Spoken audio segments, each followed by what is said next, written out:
Hello दोस्तों, कैसे हो आप सब। Welcome to my YouTube channel. दोस्तों, आज 20 सितंबर का थर्ड शिफ्ट का एग्ज़ाम ख़त्म हो चुका है और अभी हम लोग थर्ड शिफ्ट का क्वेश्चन करने वाले हैं। तो चलिए शुरू करते हैं वीडियो को। पहला क्वेश्चन पूछा गया था कि 86वां संविधान संशोधन किससे संबंधित है। तो देखिए, 86वां संविधान संशोधन जो है अधिनियम, ये 2002 में आया था। ठीक है, 2002 में आया था।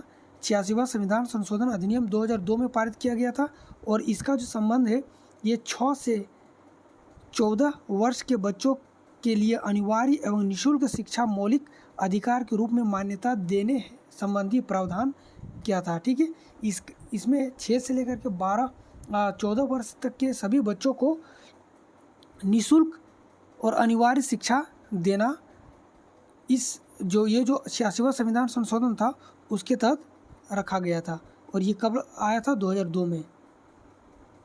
अगला क्वेश्चन है, निम्न में से नागालैंड का फेस्टिवल कौन सा? देखिए, ऑप्शन नहीं मिल पाया अभी तक। और तो नागालैंड में कई सारे फेस्टिवल मनाया जाता है। जब तक से इसका ऑप्शन नहीं मिल पाएगा ये बताना थोड़ा सा मुश्किल है। अगला था कि मनुष्य में जनन गुणसूत्र के अलावा और कितने जोड़े गुणसूत्र होते हैं। देखिए, जोड़ा में पूछा गया होगा तो 22 जोड़ा होगा। ठीक है, 22 जोड़े होगा, यानी कि 44। अगर जोड़ा में पूछा है तो 22 जोड़ा, अगर नॉर्मल तरीक़े से पूछा होगा तो 44। ठीक है, और इसी को ये जो 22 जोड़ा होता है ये जनन गुणसूत्र नहीं होते, जिसको ऑटोजोम कहा जाता है। ठीक है, और उसमें से एक जोड़ा यानी कि 2 क्रोमोजोम जो होता है वो हेट्रोजोम्स कहा जाता है, जो कि ये होता है जनन कोशिकाएं होती है। ठीक है, 2 कोशिकाएं होती है जैसे कि X और Y। ठीक है, तो ये इसका जो आंसर हो जाएगा यहाँ पे 22 जोड़े होते हैं जो जनन कोशिकाएं नहीं होते, जनन गुणसूत्र नहीं होते हैं। अगला क्वेश्चन था कि निम्न में से कौन सा एक शास्त्रीय भाषा है। अब शास्त्रीय भाषा कौन सा है, या फिर क्वेश्चन में ऐसा भी पूछा गया होगा कि शास्त्रीय भाषा कौन सा नहीं है। उससे मतलब नहीं है कि आपको ये जानना जरूरी है कि शास्त्रीय भाषाएं कितने हैं। तो देखिए, शास्त्र अभी तक जो है हम लोग को शास्त्र भाषा के रूप में 6 को शामिल किया गया। तमिल को 2004 में शामिल किया गया था, संस्कृत को 2005 में, कन्नड़ को 2008 में, तेलुगु को 2008 में, मलयालम को 2013 में और ओडिया को 2014 में। ठीक है, ये 6 जो है शास्त्रीय भाषाएं हैं। अगर अब इसमें से ही कोई एक, अगर इसमें पूछा गया है कि शास्त्रीय भाषा कौन सा है, तो इसी 6 में से कोई एक होगा आपका ऑप्शन में।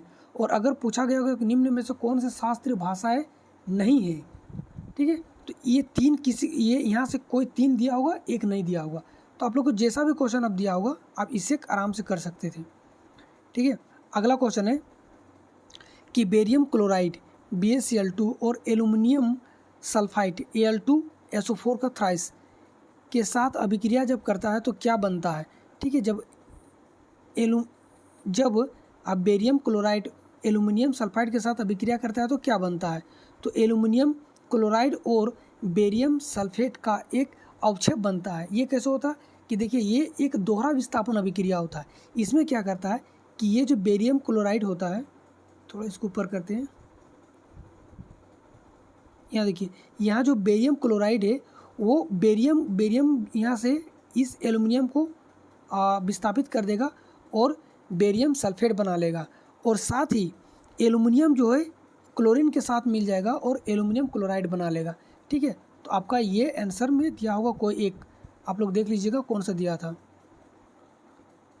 नेक्स्ट है कि सबसे निर्धन राज्य कौन सा है। देखिए, सबसे निर्धन राज्य जो है बिहार है। बिहार के बाद कौन है तो झारखंड है। ठीक है, झारखंड है। और सबसे ज़्यादा मतलब सबसे कम जो है ना गरीबी कहाँ पे पाया जाता है तो केरल में पाया जाता है। केरल में सबसे ज़्यादा मतलब सबसे कम गरीबी पाया जाता है। एक क्वेश्चन पूछा गया था कि IIT खड़गपुर के वैज्ञानिकों ने 10 मिनट में यानी कि सबसे कम समय में डैश के कैंसर की जांच करने वाला कम लागत वाला उपकरण विकसित किया है। तो देखिए, यहाँ पे कौन सा हो जाएगा, ओरल कैंसर यानी कि मुंह का कैंसर। तो मुंह के कैंसर IIT खड़गपुर के साइंटिस्ट ने मुंह के कैंसर को पता लगाने के लिए एक डिवाइस तैयार किया है, जो मुंह के अंदर में रखते ही आपको पता सिर्फ 10 मिनट के अंदर ही पता लगा देगा कि आपका मतलब कैंसर हुआ है या नहीं, ठीक है।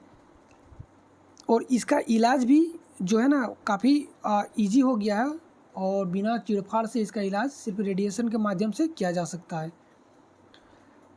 पौधों में परागकण, ठीक है, देखिए पौधों में परागकण यानी कि पोलन ग्लैंड परागकोश एंथर से डैश में जाता है।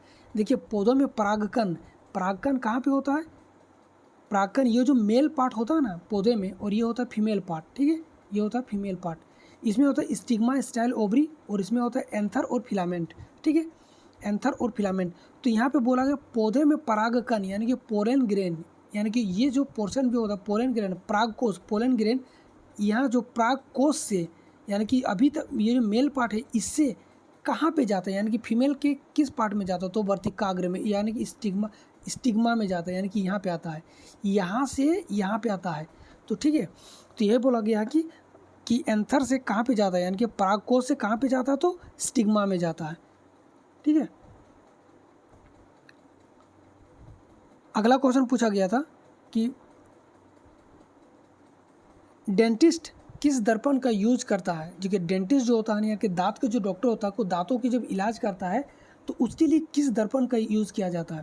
तो इसके लिए अवतल दर्पण की यूज़ किया जाता है। अवतल दर्पण में जो होता है ना कोई भी प्रतिबिंब वो बहुत काफ़ी बड़ा बनता है, जो ओरिजिनल होता है उससे काफ़ी बड़ा बनता है, जिस कारण से दांत छोटा होता है उसको देखने में, और अंदर में अगर दांत में किसी का खोखला हो चुका है तो उसके अंदर में साफ़ सफाई करने में देखने में उसे प्रतिबिंब बड़ा बड़ा दिखाई देगा, इसीलिए अवतल दर्पण का यूज़ करता है डॉक्टर डेंटिस्ट लोग। साथ ही अवतल दर्पण का यूज़ जब लेप्रोस्कोपिक यानी कि जब लेप्रोस्कोपिक सर्जरी होता है उस समय भी इस दर्पण का यूज़ किया जाता है। नेक्स्ट में देखते हैं हम लोग क्या है कि पश्चिम बंगाल सरकार ने शिक्षा को बढ़ावा देने के लिए कौन सी योजना लॉन्च की है? तो कन्याश्री योजना लॉन्च की है, जो कि महिलाओं की शिक्षा को बढ़ावा देने के लिए इस योजना को लॉन्च किया गया है। अगला क्वेश्चन है कि IPL 2022 यानी कि इसका 15वां संस्करण में डेवाल्ड ब्रेविस किस टीम की ओर से खेल रहा था?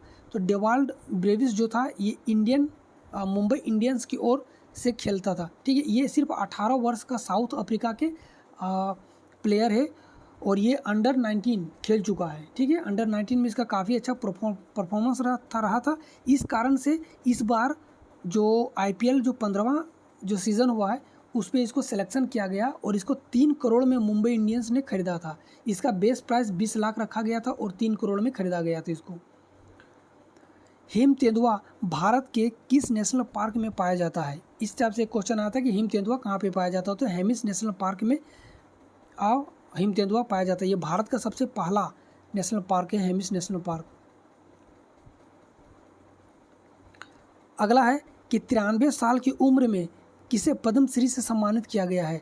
तो देखिए शंकर नारायण मेनन को 93 वर्ष की उम्र में पद्मश्री से सम्मानित किया गया है। और ये जो है ये कलरी पट्टू, ठीक है, कलारी पट्टू, ये एक मार्शल आर्ट है केरल का। कलारी पट्टू जो मार्शल आर्टिस्ट है ये, और ये सिखाता भी है मार्शल आर्टिस्ट इसी का, ठीक है। तो यही शंकर नारायण मेनन को दिया गया है 93 साल की उम्र में पद्मश्री। अगला क्वेश्चन है चिपको आंदोलन कब शुरू किया गया था? ये क्वेश्चन ऐसा नहीं था कि चिपको आंदोलन कब शुरू किया गया था, यहाँ था चिपको आंदोलन कहाँ से शुरू किया गया था। तो देखिए चिपको आंदोलन उत्तराखंड के चमोली जिले से शुरू किया गया था और इसका जो शुरुआत हुआ था चिपको आंदोलन की पहली लड़ाई जो 1973 में शुरू की गई थी, ठीक है। इसे सबसे पहले महिलाओं द्वारा शुरू किया गया था। अगला क्वेश्चन है कि 562 देसी रियासतों को मिलाने का काम किसके द्वारा किया गया था? देखिए 562 देसी रियासतों को मिलाने का काम जो है ना सरदार वल्लभ भाई पटेल के द्वारा किया गया था। अगला क्वेश्चन है कि वर्तमान में RBI में कितने उप गवर्नर है? ये पूछा गया था 2022 का कि 2022 में RBI में कितने उप गवर्नर। देखिए आमतौर पे RBI में 4 उप गवर्नर होते हैं और 1 गवर्नर होता है। अभी गवर्नर शक्तिकांत दास है और 4 और उप गवर्नर होते हैं। ये तो फिक्स है कि 4 होते हैं, ठीक है। और अभी भी इसका आंसर में 4 ही होना चाहिए, ठीक है। तो ये होगा इसका 4। फिक्की की स्थापना कब हुई थी? तो देखिए फिक्की की स्थापना जो 1927 को किया गया था। एक क्वेश्चन इस तरह था, मिलान करना था इसका मेल्टिंग पॉइंट के हिसाब से, ठीक है, इसका मेल्टिंग पॉइंट के हिसाब से मिलान करना था। क्या पूछा गया था कि NaCl दे रखा था, CaCl2 दे रखा था, CaO दे रखा था और ये मेल्टिंग पॉइंट दे रखा था, ये रैंडमली दे रखा था, इसको मिलान करना था। तो हम यहाँ पे मिलान करके बता रहे हैं आपको। NaCl का 108 डिग्री सेंटीग्रेड हो जाएगा, CaCl2 का 772 डिग्री सेंटीग्रेड हो जाएगा, CaO का 2572 डिग्री सेंटीग्रेड हो जाएगा और यही इसका सही क्रम होगा, ठीक है, मिलान करने का। अगला है कि तीसरे, चौथे, पाँचवें और छठे आवर्त में कितने तत्व है। देखिए ये मायने नहीं रखता कि ये क्वेश्चन जो इस तरह से पूछा गया था, आपको ये एग्जामिनर ये जानना चाहता था कि बच्चे को मालूम है कि नहीं कि किस आवर्त में कितने तत्व होते हैं। तो देखिए 7 आवर्त होते हैं पीरियडिक टेबल में। 7 में पहले में 2, दूसरे में 8, तीसरे में 8, चौथे में 18, पाँचवें में 18, छठे में 32 और सातवें में 32 होता है, ठीक है। तो यहाँ पे पूछा गया था तीसरे, चौथे, पाँचवें और छठे। तो पहला तो ये हो गया, दूसरा ये हो गया, तीसरे, चौथे, पाँचवें और छठे। तो ये हो गया 8, 18, 18 और 32, 8, 18, 18 और 32 होगा इसका, ठीक है। आपको ये सीरीज़ याद रख लेना है, ये अगर याद रहेगा तो ये सब आराम से बन जाएगा। अगला क्वेश्चन है कि मक्का कहाँ पर स्थित है। तो देखिए मक्का कहाँ पे, ये सऊदी अरब में स्थित है मक्का। फिर एक था मलमल शब्द किससे संबंधित है। देखिए मलमल जो है ना एक वस्त्र होता है सूती का, सूती वस्त्र का एक टाइप होता है मलमल जिसे कहा जाता है, काफ़ी महंगा आता है। तो इसका आंसर हो जाएगा सूती वस्त्र का। गाइस इतना ही क्वेश्चन आज मुझे मिला है और ये थर्ड शिफ्ट में थोड़ा क्वेश्चन जुगाड़ करने में काफ़ी मुश्किल होता है क्योंकि बच्चे जो सारे निकल जाते हैं जल्दी जल्दी, इस वजह से एनालिसिस में थोड़ा सा कम हम लोग को क्वेश्चन मिल पाता है। गाइस वीडियो कैसा लगा, ये जितने भी क्वेश्चन जो आज हम बताएं ये सारा क्वेश्चन सही है। और वीडियो कैसा लगा आप लोग ज़रूर बताइएगा कमेंट में। वीडियो देखने के लिए थैंक यू। तब तक के लिए जय हिंद, जय भारत।